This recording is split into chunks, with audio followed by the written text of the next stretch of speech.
Sim, sim, foi um caos, na real. Você olha isso no Brasil, você fala assim, vou morrer em 5 segundos. Nesse trampo, meu casamento, que não era casamento, né? Eu morava junto, mas terminou. E eu cheguei lá e foi muito ruim, cara, porque foi bem quando estourou a guerra da Ucrânia. Borna, que prazer ter você aqui nesse episódio especial do Publicitário na Gringa. A gente, enfim, se conheceu em 2017. Eu ainda estava buscando meu primeiro trabalho em agência. Por uma dessas coincidências da vida, a gente acaba trabalhando na mesma agência. Meu primeiro job na rua é com você. E daí, quando a gente pisca, passam-se 7 anos, né? Um monte de coisa aconteceu, sobrevivemos uma pandemia, nós dois ganhamos nossos primeiros leões, tivemos experiências na gringa, viramos YouTubers, você virou professor, e a gente nunca conversou sobre isso nesses 7 anos. Então, achei que essa era uma boa oportunidade, né, para a gente conversar, para ver, saber um pouco. Eu conheço a tua trajetória, mas ir um pouquinho mais a fundo, entender quais foram as dificuldades, quais foram as curiosidades, como é que você chegou nos lugares que você chegou. Então, estou muito empolgado para esse nosso papo, e como você fala no teu canal no YouTube, tenho certeza que será excelente. Boa, cara, também estou muito feliz aqui de falar contigo e é exatamente o que você falou. Pô, a gente trampou junto na Publicis, acho que foi um dos seus primeiros trabalhos saiu, a gente fez junto e foi O tudo que você primeiro, falou. Foi o primeiro, né? De o verdade, assim, primeiro né? do Chaves. Foi um puta trampo que você, um insight que você teve. Meu trabalho lá foi no máximo fechar um conceito para arredondar e saiu e foi legal pra caramba. Podia ter ainda explorado mais, mas enfim, coisas Acontece. OBX, que você sabe como é que é. Mas enfim, brigadão pelo convite, estou muito feliz de estar aqui e animado também. Boa. Então, bom, geralmente aqui no canal a gente começa sempre falando de puta, como a pessoa começou a trabalhar na gringa, mas no seu caso acho legal a gente falar de como trabalhar para a gringa estando no Brasil, né? Então, tem dois casos que eu queria conversar um pouquinho com você. O primeiro é sua campanha de Corona, né, da cerveja com vitamina D, se eu não me engano. E o que eu ia falar disso, que é interessante porque eu conheci essa campanha quando você postou ela, né? Pô, que job da hora, tal. Depois, eventualmente, veio ganhar Leão. E eu lembro que sempre que sai essas coisas, eu gosto de olhar, né, no Love the Work, na base de Cannes, eu vejo a ficha técnica, tudo, e eu fiquei olhando e, puta, mas como assim? É uma campanha da David Miami, Madrid. Daí eu olhei, puta, mas ele tá. Mas até onde eu sei, ele não. Ele trabalhou na David São Paulo um tempão atrás. E, enfim, né? Fica a curiosidade, como é que surge isso, né? Porque é um job, tipo, de gringa mas que você não foi para fora. Então me conta um pouco como é que surge isso, né? Boa. Isso é curioso mesmo. Então, assim, a primeira coisa que eu tenho que falar é que a David ela trabalha de forma global, né? Então, assim, quando eu estava na David São Paulo, tinha muito trampo que, cara, era briefing de outro país, assim, mas das marcas que a gente atendia, né? Então, por exemplo, o Burger King faz muito isso e várias outras marcas fazem isso. E aí, naquela época, até da ideia que eu tive na época que era assistente de arte, o Alex, até sair o job, demorou 4 anos, né? E o job, de fato, eu pensei no Brasil, para um job que era em Londres, e, cara, saiu pela David Miami, mas pela David Madrid também. E aí, cara, é uma coisa muito louca, assim, porque primeiro que eu preciso agradecer duas pessoas que são os diretores de criação dessa ideia, que é o Fernando Pelizaro e o Zampa, que é o Jean Zamprogno, porque eles lembraram que eu tinha tido essa ideia, e eles que levaram para frente. E eles estavam na Miami. Então, eu tive essa ideia no Brasil, só que aí não rolou. E depois eles foram ter um pitch global, eles lembraram que alguém na David Brasil tinha tido essa ideia, no caso era eu, e falaram comigo, assim. E eu falei, ah, não, sim, fui eu e o Alex. Inclusive o Alex, cara, ele não tava nessa ficha, e não fosse por mim, ele não estaria, assim. Então ele me agradece muito até hoje. Bem da hora. Que legal. Mas, enfim, todos os créditos, os devidos créditos foram dados e a David é muito incrível nisso. Muito Mas da hora. resumindo, foi isso. Era um briefing que era para Londres. E aí eu tive um insight, cara, que foi o seguinte: Londres. Londres, né? Eles falam que é a fog, né? Fog London, né? Tipo, que é super cinzento e neblina. E eu tenho falta, né, de vitamina D. Mesmo morando no Brasil, eu sou muito branco também, eu tenho falta de vitamina D. E aí eu fiquei pensando assim, cara, imagina lá em Londres, tá ligado? E, tipo, mano, a galera deve sofrer muito falta de vitamina D. E aí, nessa época eu tava fazendo reposição de vitamina D, e é importante, não sei se vocês sabem isso, pessoal, se não sabem, vão saber agora, mas a vitamina D é importante você tomar ela e ter alguma coisa no seu estômago, porque ela é melhor absorvida com um alimento, com alguma comida no estômago, bebida. E aí que eu juntei as duas coisas. E aí, tipo, enfim, foi daí que veio o insight e a Muito ideia. legal. Muito E foda. aí não rolou, rolou depois. Aí, esse negócio de sair pela David Miami, Madrid, é porque, cara, aí é business, né? E a galera lá de cima fazendo o bagulho acontecer.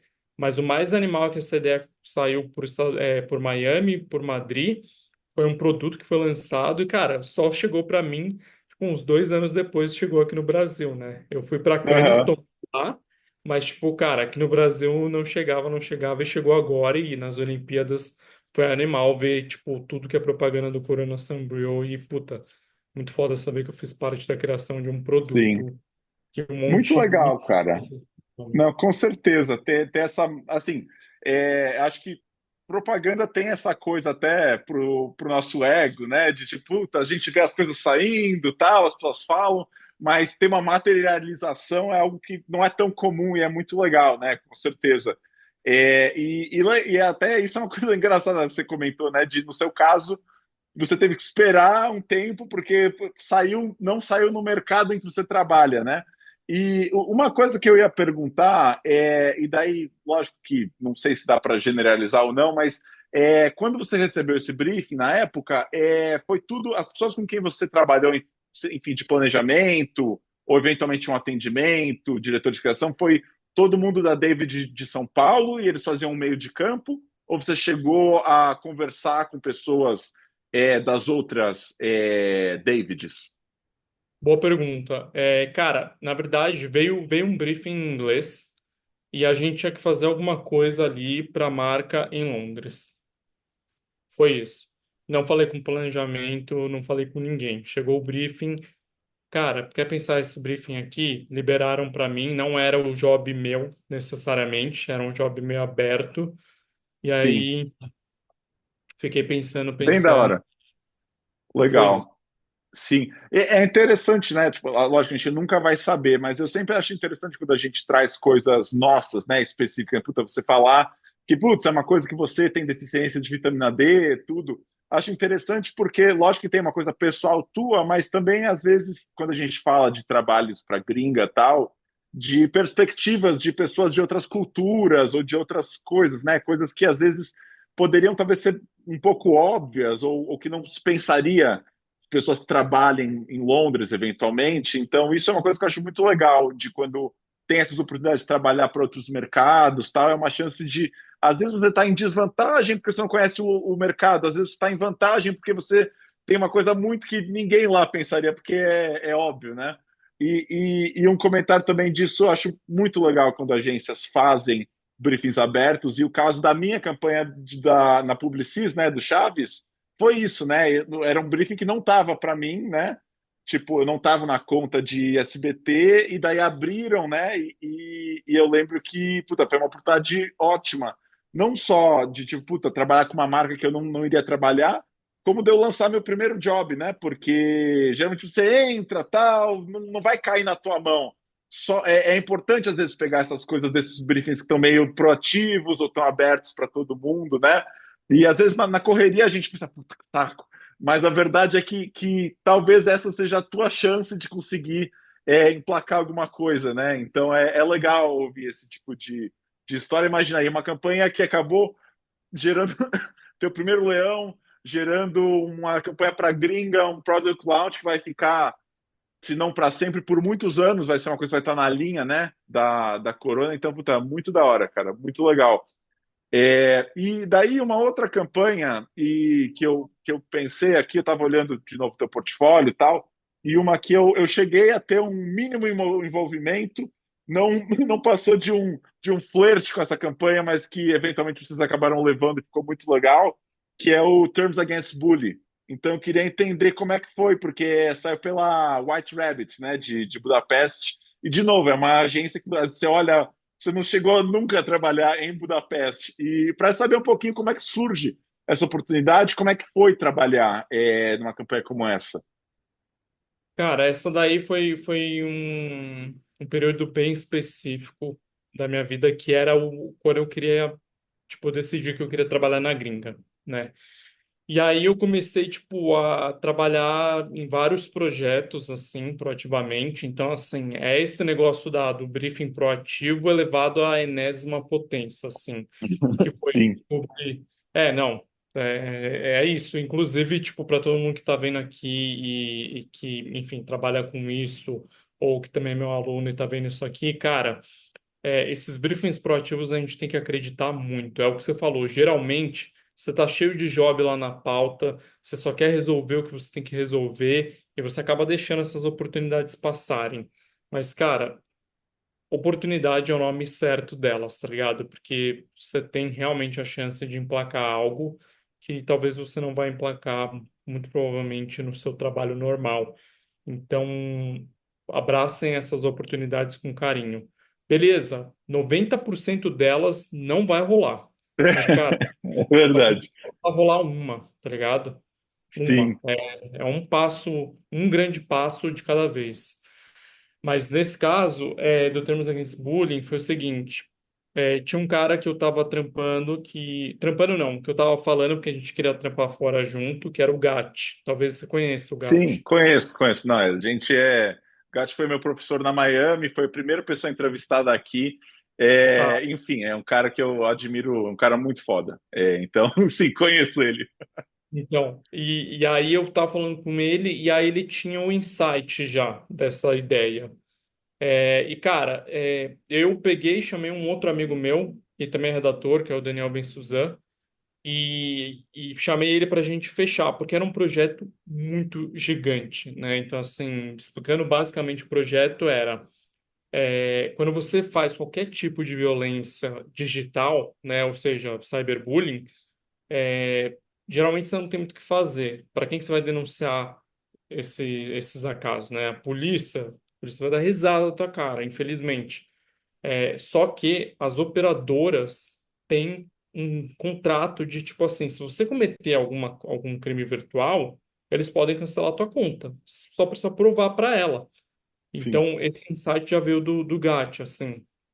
E ele tinha uma API que identificava de qual operadora era o número. Você joga qualquer número lá e ele identifica se é Vivo, se é Claro, se é O2, se é.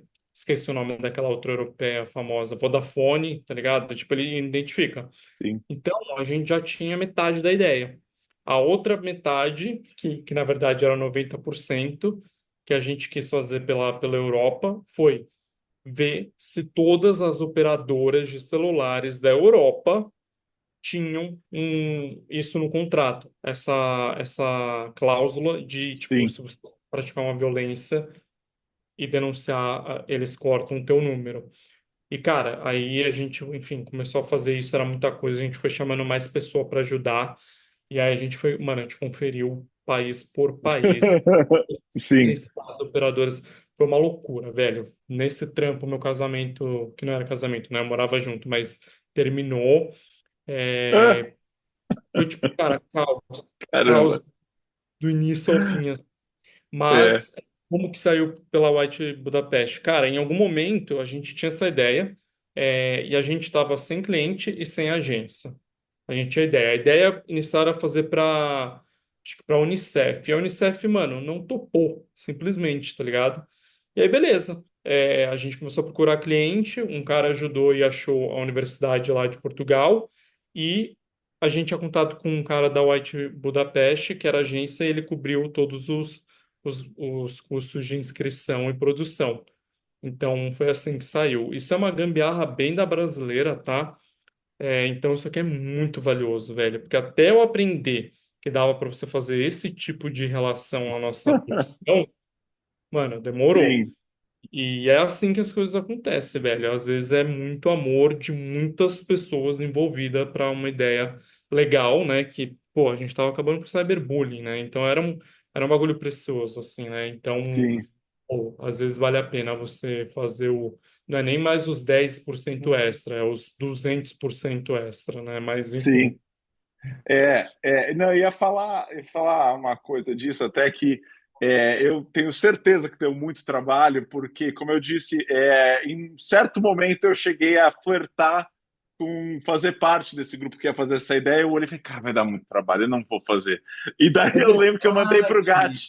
Eu falei com o Gatti, falei, puta, cara, agradeço muito o convite, tenho certeza que vai ser uma campanha foda, mas eu não ia. Eu estava trabalhando na época na Alemanha, né? Estava num estágio no Facebook e tal. E falei, cara, não vai ter condição.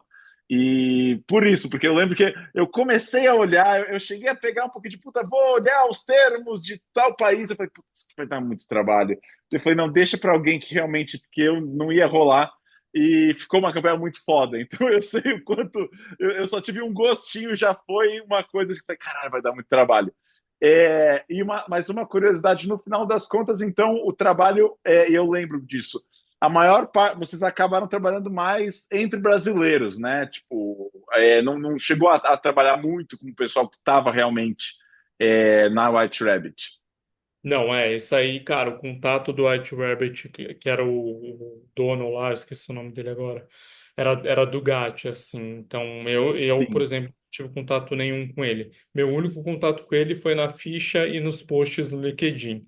Foi esse, tá? Bom, então a gente falou, né, de trabalhar para gringa estando no Brasil, mas você também teve uma experiência, né, um tempo atrás, de trabalhar na Alemanha.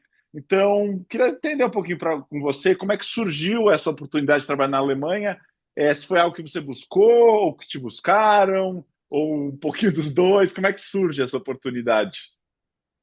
Boa. Cara, a real é que assim, eu queria muito trampar nos Estados Unidos. E depois que eu ganhei Leão com um projeto que realmente foi legal, né? Falei, bom, agora eu acho que eu vou investir bastante nisso. E aí eu comecei a procurar, vi a galera, mandava mensagem no LinkedIn, tudo. E fui adicionando também, né, vários brasileiros que estavam espalhados pelo mundo. Cara, e aí nos Estados Unidos é muito mais difícil, porque tem que ter, eles têm que pagar o visto, tudo, etc. Europa geralmente falam que é mais fácil. E aí um cara postou ali no LinkedIn, vaga senior copywriter na Alemanha, tudo. E aí eu peguei e mandei minha pasta para ele, assim, né? Mandei mensagem, tudo. E aí ele curtiu, me indicou lá, e aí começou uns papos, né? Rolou um papo uma vez, duas vezes, três vezes, mano, tipo, 3 meses rolando. Nisso eu ainda não tinha ganhado o Leão. E aí acho que eu recebi a proposta. Puta, eu não vou lembrar se foi antes de ganhar o Leão ou se foi depois, cara. Mas também já vinha ganhando prêmio a campanha de Corona Sombrio ao longo do ano, assim, né? E aí veio a proposta. Mas se eu não me engano, no que veio a proposta, eu dei uma enrolada porque tinha Cannes e eu queria e eu tava tentando ainda ir para os Estados Unidos. E a real, mano, a real é que não consegui, tá ligado? Essa que é a grande não Sim, consegui. E eu falei, mano, eu nunca fui para, nunca morei fora, nunca fiz intercâmbio, não sim, tive opção nem nada. Eu falei, meu irmão, quer saber? Apareceu a Alemanha e vamos nessa, vai ser a Alemanha mesmo. Me joguei e fui para lá para ser redator sênior na SAT de AXA, que é uma seguradora, nunca atendi seguradora, e Siemens, né, que é Siemens, mas o Home Appliances. Então, foi isso. Foi assim que sim. rolou. Uma coisa que eu ia comentar, eu vi no teu LinkedIn que você comenta que você tem cidadania portuguesa, né? Então, você teve que fazer alguma coisa de visto ou como você já tinha o passaporte, foi meio automático? Como é que foi isso?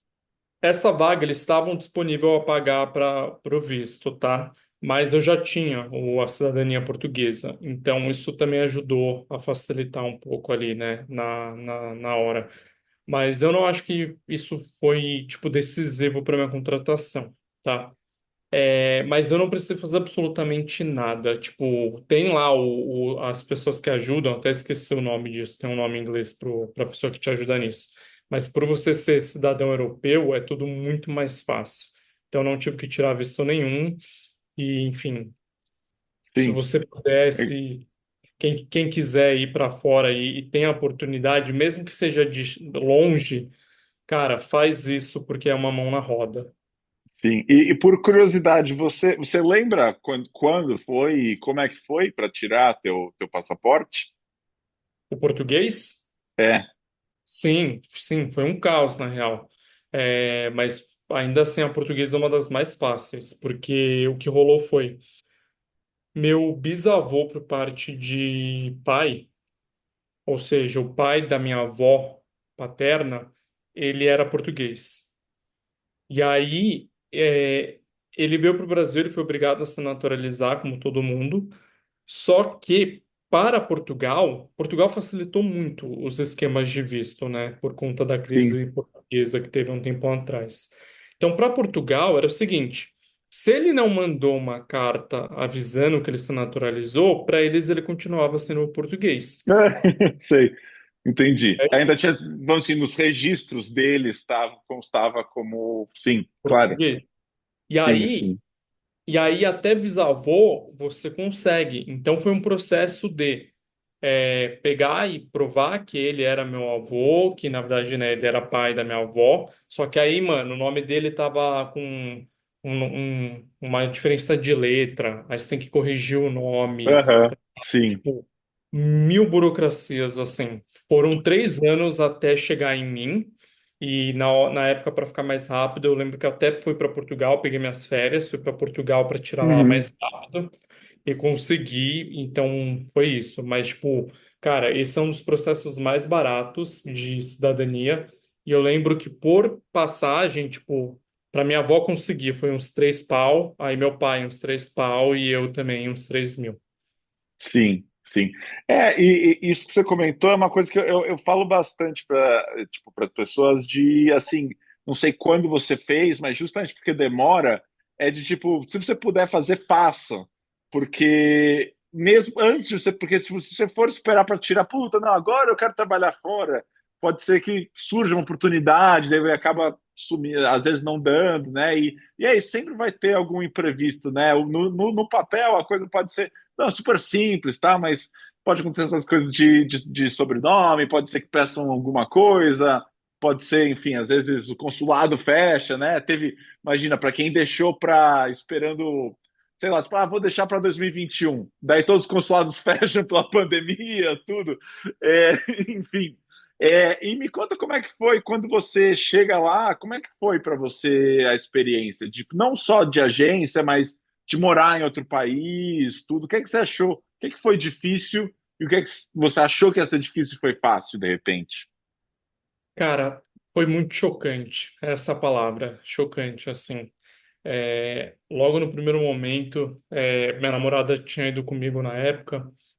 E, cara, a gente chegou lá à noite, numa casa, um apartamento velho, numa rua escuríssima, que assim, É, mano, você olha isso no Brasil, você fala assim, vou morrer em 5 segundos, tá ligado? E sim, aí, e aí você vê que na Alemanha, velho, é tipo assim, mano, assim, eu podia deitar naquele chão, eu podia dormir lá e não ia acontecer absolutamente nada comigo. Então, assim, é, a sensação de segurança que você tem é surreal. Tipo, os caras não têm arma lá, tá ligado? Tipo, a estrutura do país é um país muito, muito incrível. Tipo, não tenho o que falar na questão de infraestrutura.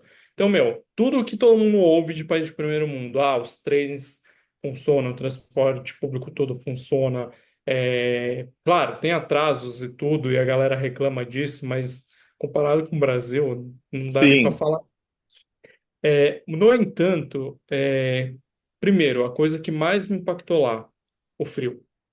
É frio. Aham. A gente não Sim, sabe o que que é frio. Não, não. 0 graus, o Rio Grande do Sul, -4. A gente não sabe o que que é frio. É um outro tipo de frio. É um frio que dói no osso, tá ligado? Tipo, é outra parada, assim. E uma coisa chata é que, pô, rola sem xenofobismo. Eu sofri preconceito lá pra caramba. Inclusive, eu fiquei doente por causa do frio. E aí eu fui pro médico e, cara, eu sofri xenofobismo forte ali. Então, assim, passei vários perrengues, assim. Também sofri bastante com a distância de família, namorada, né? Porque minha namorada, tipo, quando eu fui pra lá, eles têm o probation, né? Que é o tempo de experiência. Aqui no Sim, Brasil é 3 meses. Lá, o mínimo de contrato é 6. Então, eu falei pra ela, eu falei, mano, fica aqui, tá ligado? Não sei se eu vou me adaptar, não sei se eles vão gostar de mim.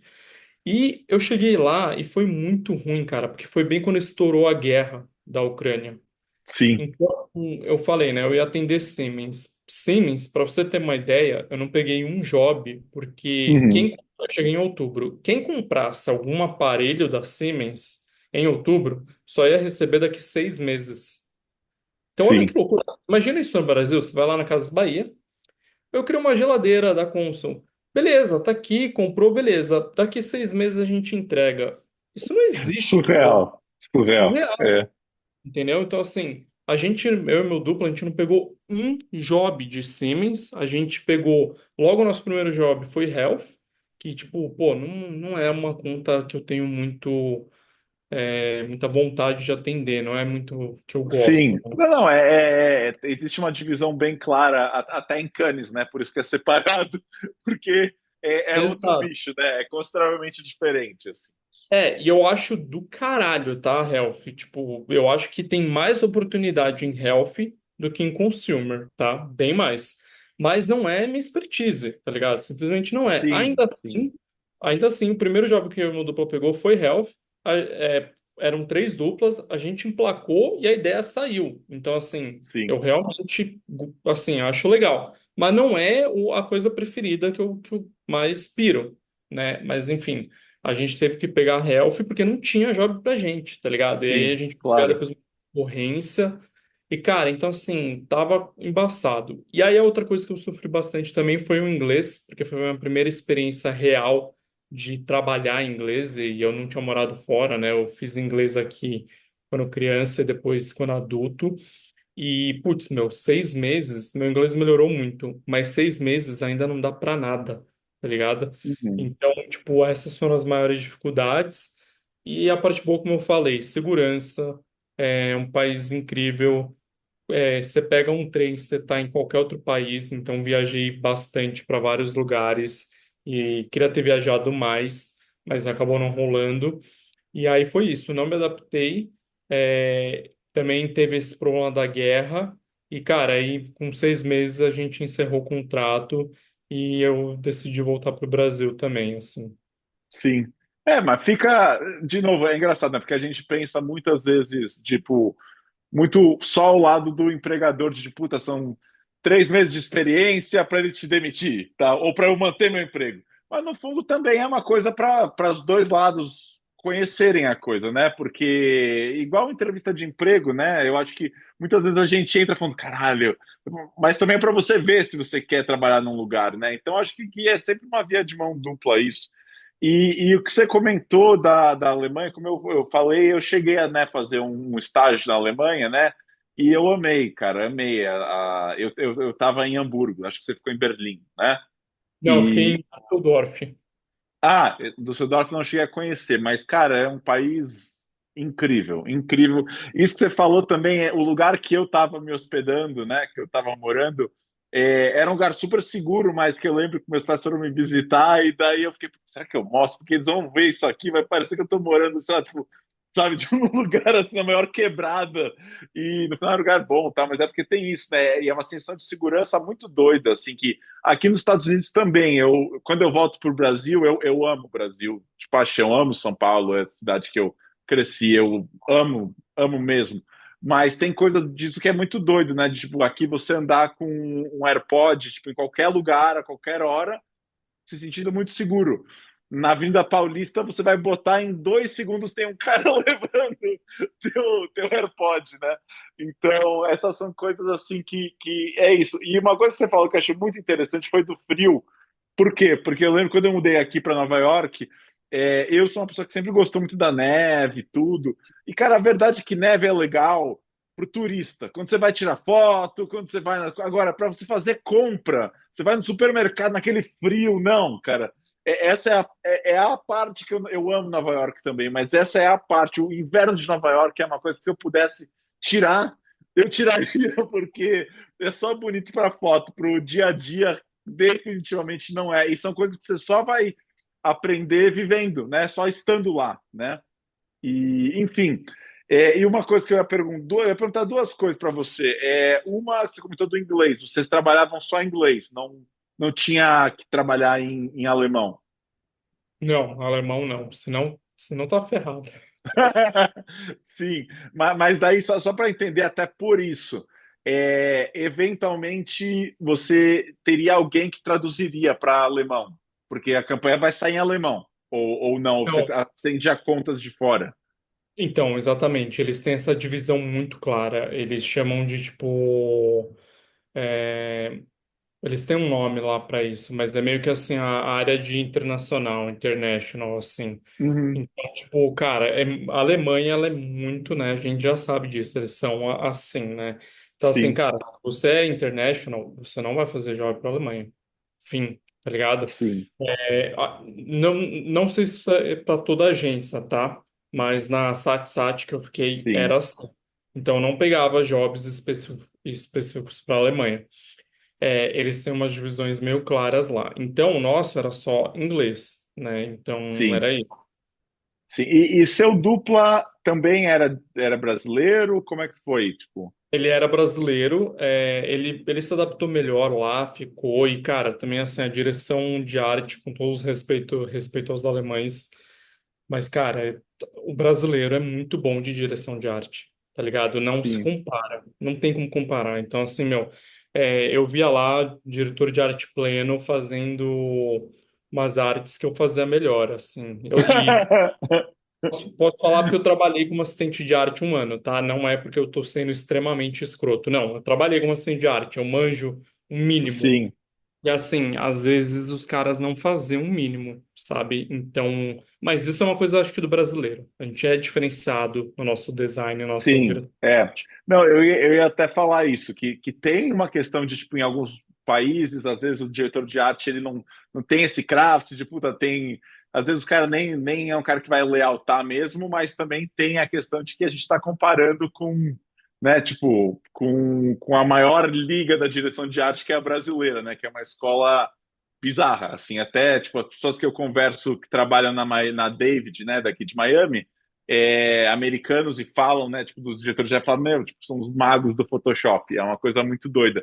Mas até falando disso, de para redação especificamente, bem ou mal, foi seu primeiro trampo específico trabalhando em inglês. Lógico que a gente no Brasil faz alguns jobs em inglês, do que study, tudo. Mas como é que foi para você escrever em inglês, né? Porque por mais que a gente saiba, eu sempre falo isso de que, bem ou mal, o mais importante não é necessariamente a gramática, tanto em português como em inglês, a gente saber essa parte.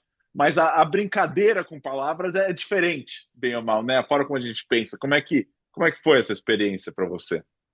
Cara, primeiro é importante falar que, meu, fazer um job em inglês aqui no Brasil, uma reunião, é uma coisa. Você tá lá imerso é totalmente diferente. Eu lembro que nas primeiras semanas, duas coisas. É, Mano, era 4h30, eu tava acabado, como se fosse uma concorrência, era 3 da manhã. E era só 5h30 Sim. da tarde, tá ligado? Tipo, aquilo te drenava de um jeito.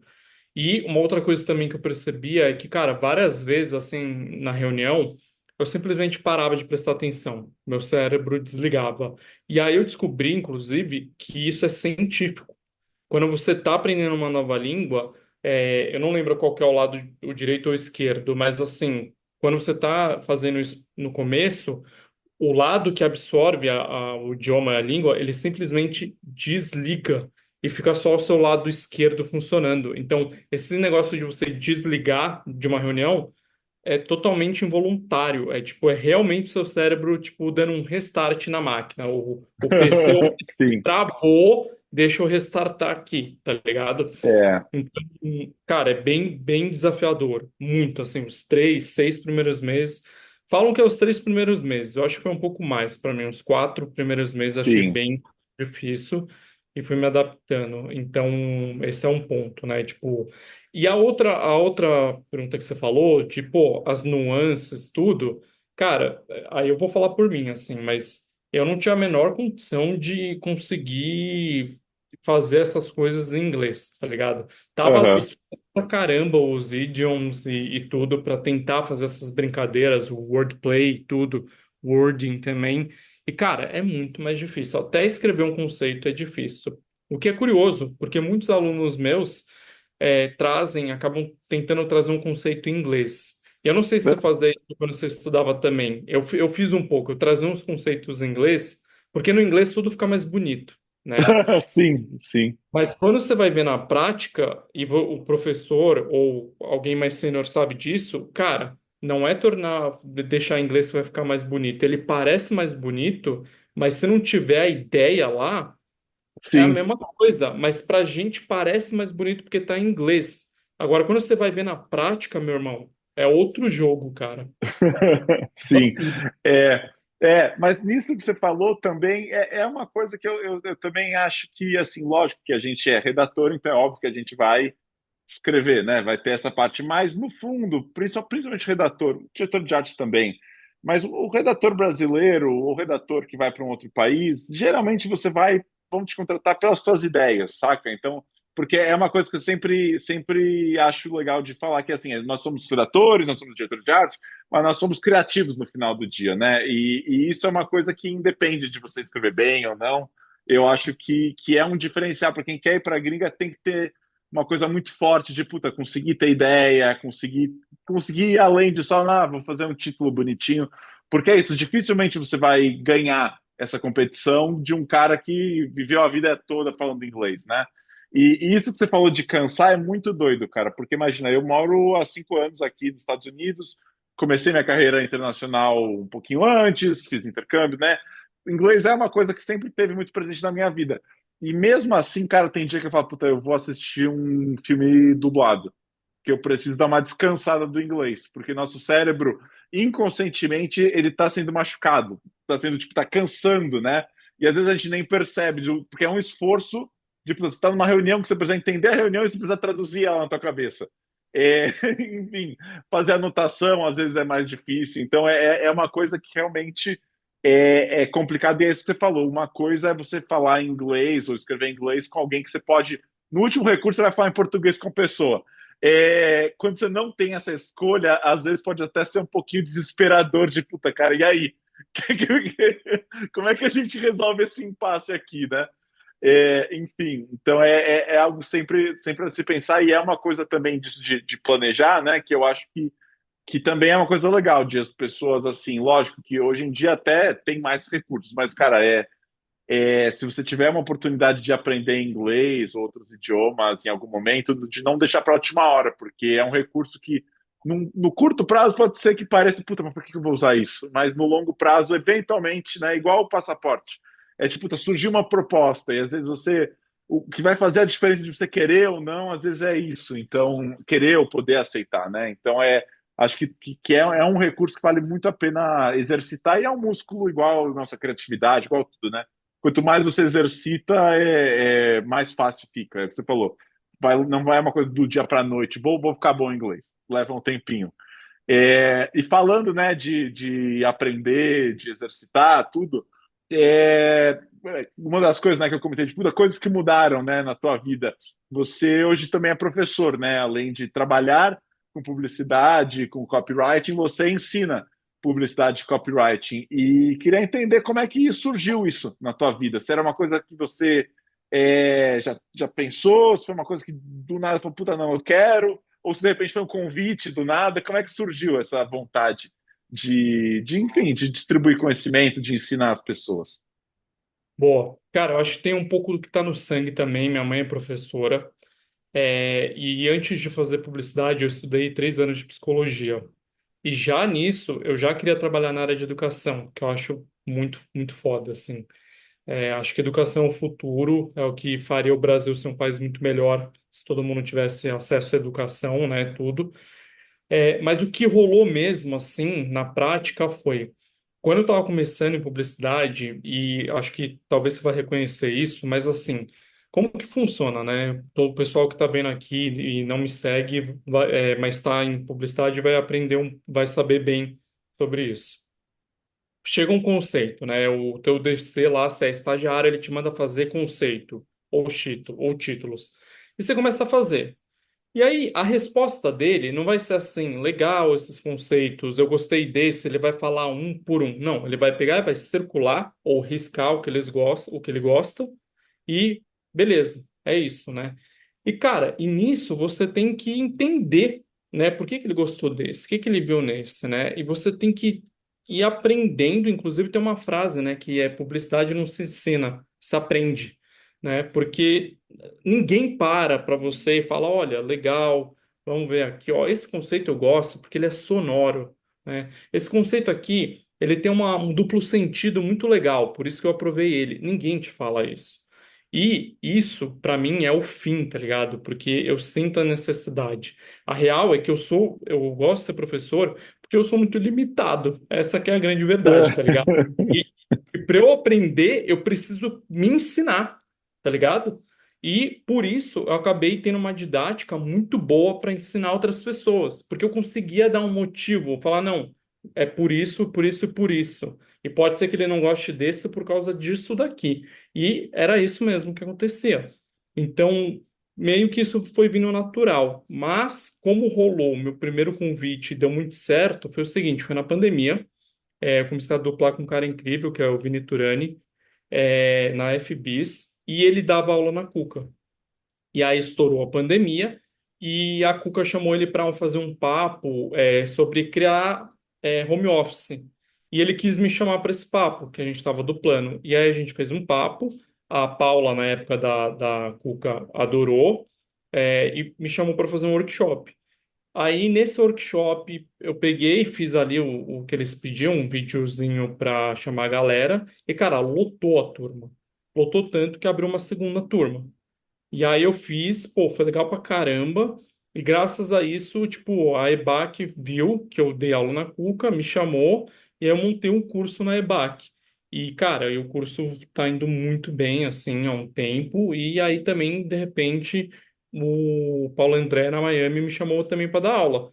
E foi simplesmente dando certo, é uma coisa que eu adoro fazer, assim, tipo, cara, de verdade, não sei o que que eu amo mais, criar ou ensinar, não sei. É tipo, é pau a pau. E por isso até que eu criei o meu Instagram e o YouTube, assim, é um negócio que eu ensino totalmente de graça, justamente para democratizar, né, o ensino de redação publicitária básico, de conceito, de campanha.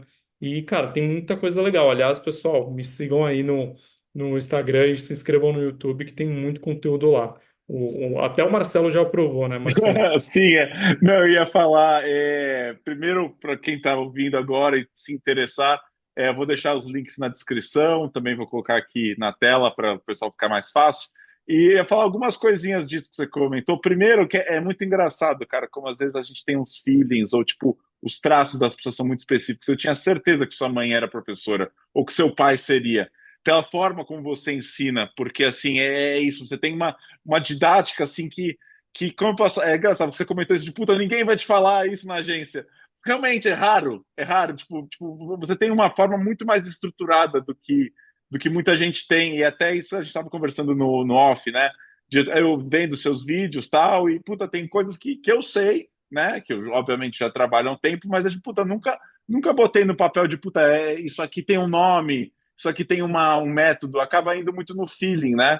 E nisso, curiosamente, eu acho que encaixa muito com. Curiosamente, a Cuca foi tua primeira escola trabalhando, né?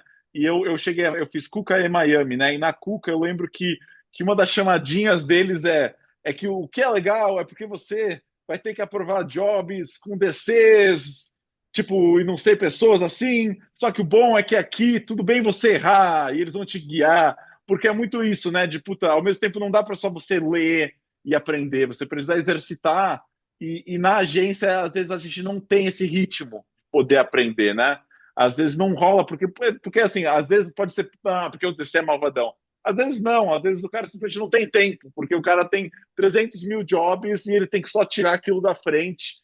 E então é complicado. E também entra um pouco da, não é aleatoriedade, da subjetividade, né? Às vezes o cara ele gostou porque ele gostou, às vezes, né? Ou até nem sabe por que ele gostou, né? Então tem um pouco isso.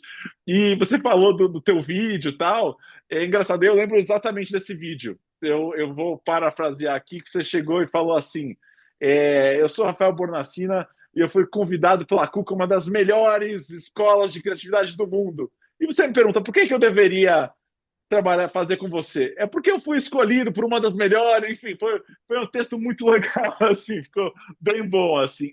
A Cuca tem curtos muito legais, mas eu acho que esse seu vídeo, para além da marca Cuca, assim, eu acho que teve uma venda muito de, até as pessoas só querendo saber o que ia ser, assim, foi uma campanha muito bem feita, assim, de você mesmo, assim. Foi, e eu acho justo, eu acho, eu não tenho como provar, mas acho que foi justamente por causa desse vídeo que lotou a turma, tá ligado? Lotou, tipo, em 2 dias, assim. E a única coisa que eu fiz diferente é isso, porque geralmente os vídeos são isso, né? Oi, eu sou o Rafael Bornacina e eu vou ensinar workshop de criatividade. Espero que você curta. Vou tentar passar o meu melhor aqui para vocês. É sempre uma coisa assim. Eu realmente fiz um comercial, né? Eu fiz um roteiro, Sim, tipo, próprio comercial já era uma aula de roteiro, né? Foi sim. uma parábola ali, um texto É, aristotélico, inclusive. foi, Já tô lecionando aqui, deixa eu calar a boca. foi legal pra caramba. E daí você comentou, né, que puta, trabalhou com a Cuca, daí hoje você faz a EBAC, você faz a Miami, você tem teu canal, você tem também, eu sei que você tem alguns cursos pagos, né, mentorias, tem aquele Portfólio Express, essas coisas. Queria entender, lógico que cada um de nós tem nosso estilo próprio, né? Mas as escolas também têm seu DNA, né? Eu fiz Miami, fiz Cuca, dois cursos incríveis, mas bem diferentes. Então eu queria saber como é que se você sente alguma coisa assim, se a aula em uma é um pouco diferente, o que que muda assim para você, ou se é tudo a mesma coisa no final das contas. Cara, você falou um negócio muito legal, porque é muito diferente da aula para escolas diferentes e também para formatos diferentes. Então, na EBAC é aula gravada, sou só eu falando, né? Na, desculpa, na Miami são aulas ao vivo. E outra coisa muito importante também, vamos combinar aqui, tá? Estamos aqui entre adultos, né? O público da Miami não é o mesmo público da EBAC. A Miami é uma escola que é bem, né, um ticket médio bem alto. A EBAC, ela tem a ideia deles é de fato democratizar o ensino, né? Então é um ticket muito mais barato. E cara, o perfil das pessoas é muito diferente. Então Sim, assim, sim. da aula para Miami é totalmente diferente por ser ao vivo. Então, por exemplo, eu tenho que falar muito menos, eu tenho que chamar mais a galera, eu tenho que fazer a galera participar, sabe? E eu fui aprendendo isso enquanto eu estava dando aula. E na EBAC, aí é mais uma coisa de tipo, sou eu falando, passando o meu melhor ali, e as dúvidas vão vir online, né? Que a escola tem uma plataforma e tem a tarefa que você faz módulo a módulo, e também tem um espaço de chat lá para falar com os alunos, mas muda muito isso também, né? Porque, inclusive, foi por isso que eu comecei a criar os meus canais. Porque eu não queria que o meu curso na EBAC fosse uma coisa tipo minha para os outros, enfim, saca? Eu queria que tivesse uma interação. Eu não quero ser aquela pessoa distante ou professor que eles vão ficar vendo numa tela. Eu quero que eles tenham esse contato, porque no fim não é só sobre ser um trabalho e eu receber por isso. Não, meu intuito é ajudar mesmo, tá ligado? Eu tô me comprometendo a isso e eu quero que essa pessoa, se a redação for para ela, o copywriting for para ela, que ela suceda com isso e eu vou ficar feliz por ela. Foi assim que eu também comecei a criar as mentorias, a parte mais especializado para quem quer ir mais além, né? Mas então muda muito duas coisas. A aula ao vivo e a aula online e os públicos para quem você está falando. Sim. E quando você fala do teu conteúdo específico em rede social, em YouTube, em Instagram, é mais parecido com qual dos dois? Ou se é ou é uma coisa diferente? É uma terceira forma, assim, um terceiro estilo? Cara, excelente pergunta. E o que eu achei mais da hora de começar a fazer isso é o seguinte: é que tem espaço para todo mundo. E eu fui aprendendo isso. A real é que, cara, mesmo a gente, eu sou mais focado em digital, né? E ideia desformatada do que anúncio e filme. E, cara, as agências, elas sabem fazer o digital, mas elas não sabem fazer redes sociais. E quem sabe mesmo isso é a galera que tá em redes sociais. Então, por exemplo, existe o funil, né? O funil, ele é perfeito. Por quê? No meu Instagram, eu consigo fazer o conteúdo muito raso, que é para qualquer pessoa, que às vezes é uma pessoa que nem sabe o que que é redação publicitária e copyright. Para ela, é só tipo assim: ah, eu gosto de escrita. Eu gosto daquelas frases de efeito, aquelas frases bonitas. Eu queria trabalhar com isso. Ela não sabe ainda que tem uma área que Sim, é sobre isso. Tem o conteúdo meio de funil, que é aquela pessoa que já sabe o que que é redação publicitária, o que que é o copywriting, o que que é um título. E aí, esse conteúdo que falar sobre isso vai conversar com esse público. E tem o conteúdo que é fundo de funil, que aí já é uma pessoa que já trabalha na área, ela já sabe o que que é título, o que que é headline, o que que é uma página de vendas, o que que é um filme, um roteiro publicitário. E aí você consegue criar e conversar com todas as audiências. E isso é muito do caralho. Desculpa falar palavrão, nem sei se podia, não mas, pode, claro que pode, pode sim. mas eu fui aprendendo a falar com todos os níveis de público. Então, nos meus canais, você meio que vai achar tudo. Claro, vai ter negócio lá que são, sei lá, 3 dicas para fazer um título. Isso é para você que já é redator há 5 anos? Talvez não, né? Mas às vezes tem uma dica ali legal, porque eu sempre dou dica extras, né? Além do conteúdo em si, que pode ser interessante para a pessoa. Mas vai ter, principalmente no YouTube, vai ter de tudo, cara. Eu vou ensinar a fazer naming, ensinar a fazer manifesto. Isso já é coisa mais avançada. Então a ideia é, de novo, democratizar. E, cara, todo mundo tá bem-vindo aí. Eu só quero compartilhar o Sim, conhecimento. Se bem servir da para hora. pessoa, maravilhoso. E queria também entender um pouco como é que, beleza, você resolve, ok, vou dar aula, né? Ou surge a oportunidade. Como é que surgiu para você para formatar, para embasar as coisas que você ia falar? E por que que eu estou falando isso? Porque vendo teus vídeos, tudo, dá para ver, enfim, que tem muito embasamento, né? Às vezes você fala, não, puta, quem inventou isso foi o David Ogilvy, saca? São coisas que, cara, eu não faço ideia. Então eu queria entender como é que foi, se foi uma pesquisa que você fez proativamente? Se era uma coisa que você já fazia essa pesquisa antes? Como é que foi? Como é que você monta suas aulas? Assim, de onde vem? Ou de onde vem, né, esse conteúdo? Cara, é isso, é estudo, pesquisa, que é o que todo mundo chama de planejamento de aula. E para vocês terem uma noção, para fazer uma hora de aula, eu demoro umas 8 horas. 8 horas de pesquisa, de fonte. E, cara, é torturante, assim, às vezes, porque é tipo assim, é, é sério, mano, porque às vezes eu falo assim, putz, isso aqui é legal de falar. Putz, agora eu vou ter que pesquisar quem falou isso, da onde veio e por qual é a história por trás disso. Só para fazer um slide eu vou demorar meia hora.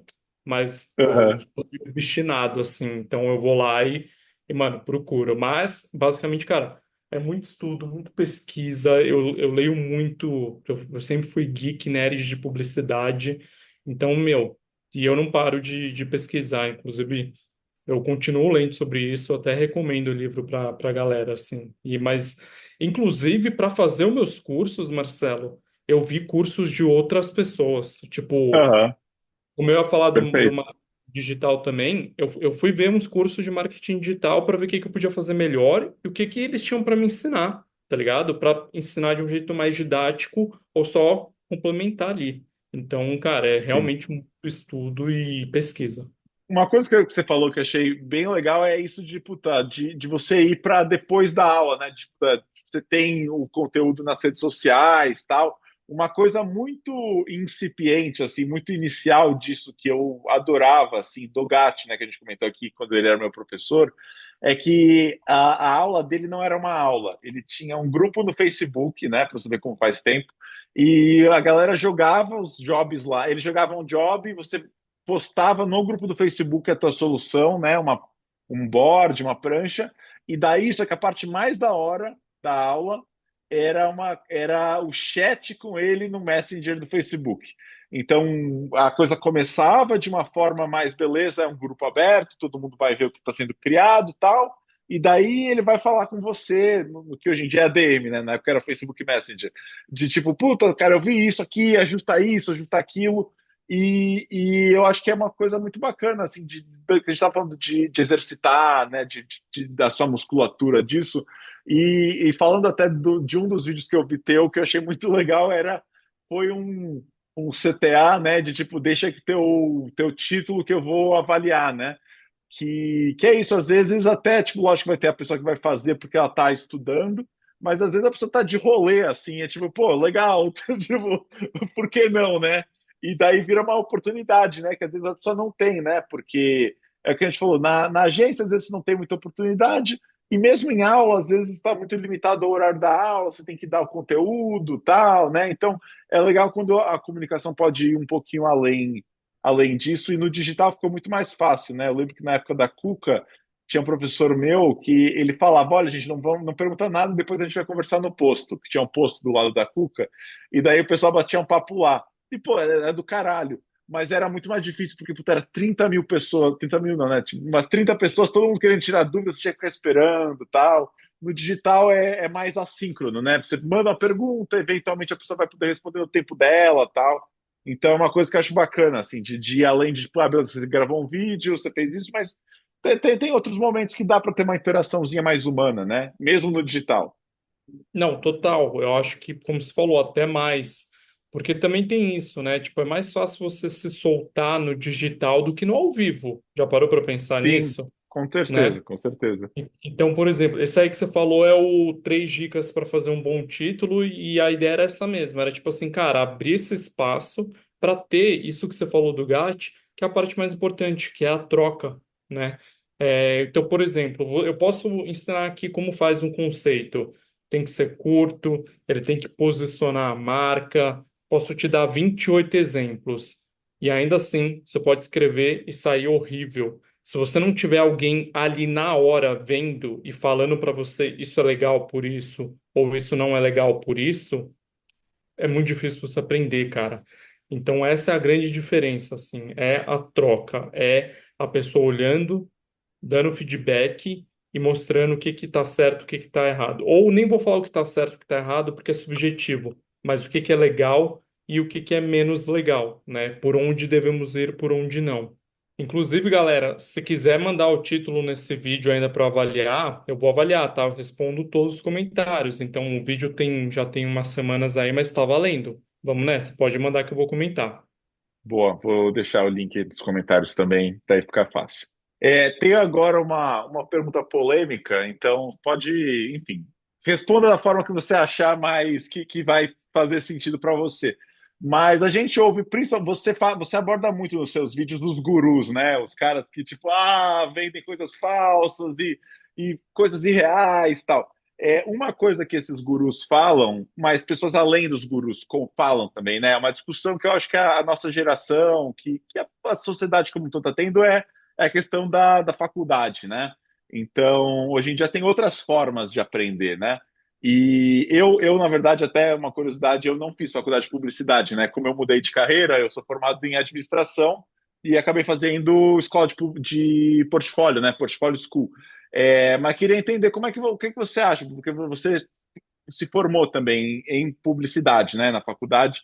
Queria entender como é que, falando especificamente de criação, vai, para ficar mais fácil, né? Não vamos falar de qualquer publicitário, mas para publicidade, como é que você, para criação, como é que você vê essa relação com as escolas de portfólio, com os cursos online, com a faculdade mesmo? Como é que é? Qual que é a tua visão hoje em dia? Cara, eu acho que assim, falando sobre faculdade, eu acho que tá ficando muito polêmico isso mesmo, porque tem um monte de influenciador, que eu gosto de chamar de desinfluenciador, falando para você não fazer faculdade. Você já viu isso? Tem criança, Já tem tem. influenciador, Surreal. criança, Surreal. surreal, cara, surreal. E Surreal. assim, gente, a educação é a única coisa que pode te salvar de muitas coisas, assim. E não fazer isso é uma escolha muito ruim, porque depois você não volta. Não tem essa do, não, vou trabalhar, depois eu faço faculdade. As pessoas que falaram isso na minha família nunca voltaram. Eu tô falando da minha família, perto, prima minha. E se ela estiver vendo isso, ela sabe com quem eu tô falando. Sim, Mas, tipo, cara, faz muita diferença, assim. E, Marcelo, isso é muito legal. Quando você começa a pegar dados, você começa a embasar. Isso é uma das coisas que mais me deixa louco nos influenciadores. Os dados, eles criam da cabeça deles, né? Os sim, gurus. Eu vou dar um dado real, vocês podem checar isso, ou de repente a gente até coloca aqui na edição. É um dado muito simples. Tem dois tipos, basicamente, de curso extra-colegial, né? Que é extra ou high school, né? O ensino médio, que é faculdade técnica e faculdade de graduação. E as técnicas, elas duram 2 anos. E, geralmente, as faculdades, elas duram 4 ou 5 anos. E muita gente faz essa escolha de estudar no colégio técnico porque é mais rápido e que você já vai começar a trabalhar. Só que, cara, tá escrito, é um dado. É só você jogar no Google. Cursos técnicos, você ganha menos. E não é menos no começo, é menos uma vida inteira. E os cursos de graduação, você ganha talvez um pouco menos no começo e vai ganhando mais. Tá aí essa informação para todo mundo. Então, assim, não sou eu que estou falando. É assim que funciona no Brasil. Infelizmente, se é bom, se é ruim, o ponto é, quanto mais estudo tiver, mais, em tese, qualidade de vida, né, mais condição financeira você vai ter. Então, esse negócio de, não sei se eu faço faculdade ou não, na dúvida, meu irmão, faça. Porque é muito melhor você se arrepender de ter feito do que daqui 10 anos se arrepender de não ter feito. Não cai nesse papo de guru, de não, vai ser empreendedor, vai fazer sei lá o quê. A maioria dos gurus, eles nem trabalham na área. Eles hoje só vendem curso. E isso é a minha maior birra, entendeu? Tem um monte de gente aí ensinando redação, copywriting, tudo. E essa galera não tá mais no mercado há 10 anos. E aí, sim, tá ligado? Eu acho muita loucura isso. E a nossa profissão é uma profissão que, cara, ano a ano tem uma coisa nova. Pô, lançou o ChatGPT, já tem 10 ideias em Cannes sendo premiáveis com um prompt de ChatGPT, tá ligado? Então é uma profissão que, cara, você tá antenado e por dentro das coisas não é faz diferença, faz total diferença. É quase básico, essencial. Então, não fazer faculdade não é uma opção, óbvio, na minha opinião, tá? Essa é a sim. minha opinião, então É, assim, eu acho que pro além do tipo, puta, não se tem que fazer ou não, eu acho que o que se tornou uma coisa perigosa, na minha opinião, é das pessoas simplesmente, em inglês eles falam, tipo, poop on it, né? Tipo, de putas, vamos ficar falando, cara, isso aqui é uma bosta e não pode fazer, e uma demonização da coisa, sendo que, cara, é uma visão muito, assim, que, independente se a pessoa tem ou não que fazer. Puta, cara, é inegável que muitas pessoas só tiveram oportunidades, portas foram abertas por causa disso, né? E eu não tô nem falando de fazer a melhor faculdade do mundo. Você fazer uma faculdade é uma coisa, e assim, você falar que, puta, não vale a pena aprender. Porra, e daí o cara vende um curso. Qualquer, tipo, então, puta, mas então você precisa, não adianta nada aprender, tem que fazer na prática, mas daí você compra o curso do cara. É muito doido. Mas enfim, é uma coisa que a gente não vai terminar e vai chegar numa conclusão aqui, mas eu acho que sempre é bom a gente só voltar nisso, né? Porque a gente vê muitas pessoas, principalmente no digital, de "Puta, cara, não precisa disso, tal, vai empreender, tal. E isso que você falou, cara, me toca bastante isso que você falou do puta, se você não fizer agora e for deixar para depois, vou dar um exemplo que não mudou a minha vida, mas poderia, se você for para pensar, que foi quando estava no colegial, tal, não sabia o que ia fazer, estava em dúvida, tal. É por isso que eu fiz administração. Não, não é por isso, mas enfim, o geralmente meme, falam o que meme é. da Mas administração. eu tava em dúvida entre administração e jornalismo. E eu lembro que o que umas pessoas falavam é, não, jornalismo não precisa de diploma, então faz a administração e daí depois, de repente, você faz um curso depois, tá? E cara, não vai. Depois que você começa eu também na faculdade cheguei a, tipo, tinha a oportunidade de fazer uma dupla graduação com direito. E eu pensei, de repente, por que não? Mas aí você começa a trabalhar, cara, não dá, é muito mais difícil. Então, tem momentos, lógico que nunca é tarde para começar. Eu sou prova viva, eu mudei de carreira depois de 7 anos trabalhando em marketing, mudei para publicidade, mas, cara, é muito mais fácil no começo. Você tem uma oportunidade disso, né? Geralmente você gastou menos tempo, você tem, às vezes, dependendo da ocasião, você tem menos obrigações, né? Você não tem uma família, né? Filhos, né? Coisa assim para cuidar. Então, eu acho que fechar a porta só porque alguém está falando, acho que também é muito pessoal de você entender se faz sentido ou não para você. E até vou comentar uma coisa aqui que vai ter a ver com várias coisas que a gente falou, de que quando a gente conversou lá, corta para 7 anos atrás na David, duas coisas que eu achei muito interessante. Primeiro, não sei se você lembra que eu te mandei, pô, eu era marqueteiro e agora você é publicitário, e daí você manda, cara, você tá louco? Como assim? E graças a Deus tudo certo. Mas quando a gente conversa, eu lembro que eu mostrei pasta para você e você me deu umas dicas que já dá para ver um pouquinho essa sua veia de professor, que era de tipo, puta, ó, esse case study, você podia abrir ele com isso aqui. Então não era só uma cagação de regra de puta, não é isso. Eu lembro que você me mostrou um outro case study e falou, tá vendo como faz mais sentido isso aqui? Então, para falar que eu acho que compartilhar conhecimento é muito importante para a gente conseguir melhorar, porque mesmo para pessoas que, enfim, acham que já sabem, né, tinha acabado de terminar a cuca e tal, e daí podia ter, não, beleza, eu aprendi isso aqui, foda-se, mas eu acho que escutar as pessoas que você está mostrando pasta são importantes também, e até é uma dica, né? Às vezes a gente fala de, puta, não, vamos rodar pasta para ganhar grana não, para encontrar um emprego. Mas, puta, cara, às vezes vale muito mais a pena você gastar esse tempo de mostrar pasta para aprender mesmo, para ver como é que a sua pasta vai melhorar. Que às vezes, hoje em dia tem curso, né? Tem conteúdo, tem os seus conteúdos, mas, puta, às vezes não está disponível. Às vezes a única oportunidade de ter esse momento mais didático era o mostrar a pasta, né? Para as pessoas. Curiosamente, também me conecto com você pelo grupo Mostra a Pasta, né? Uma coisa também anos atrás. Mas, enfim, mas é Verdade. isso. E uma última coisa que eu queria perguntar, você já falou, já flertou um pouco com essa resposta aí, mas se você tivesse que escolher, você preferia, totalmente hipotético, óbvio, você preferiria trabalhar como criativo ou professor de criação? E aí Nossa, não precisa dar uma resposta definitiva. Pode, se quiser, dar uma sambada de não, eu gosto disso e daquilo, tá? Pode também. Mas só para ficar reflexão, que eu acho que é bacana de ter. cara, esse é tipo aquele meme do Joey do Friends, tá ligado? Que pergunta se ele prefere comida ou sexo. E ele não consegue. Mas, cara, tipo, eu acho que é muito difícil responder assim, porque, por um lado, isso é muito louco, isso é um duelo que eu já pensei sobre isso. Teve horas que eu falei assim, cara, quer saber, eu quero só ensinar, eu acho que eu prefiro isso. E aí eu sinto falta de criar, tá ligado? Eu vejo Sim. às vezes eu olho nos comerciais, assim, a gente, conforme a gente vai vendo umas ideias, pô, várias vezes já vi assim, putz, os caras fizeram meia ideia. Era só É, ter isso aqui a melhorar pra caramba. Tô sendo meio arrogante falando isso, né? Mas não é nessa intenção em si, do tipo, com o tempo você começa a ver qual que era o briefing por trás do job sim, e sim. você vê que ou às vezes isso, ou às vezes, tipo, provavelmente o cliente mexeu. A ideia era o que você estava mais formando, e, enfim, mudou porque o cliente mudou e vida que segue.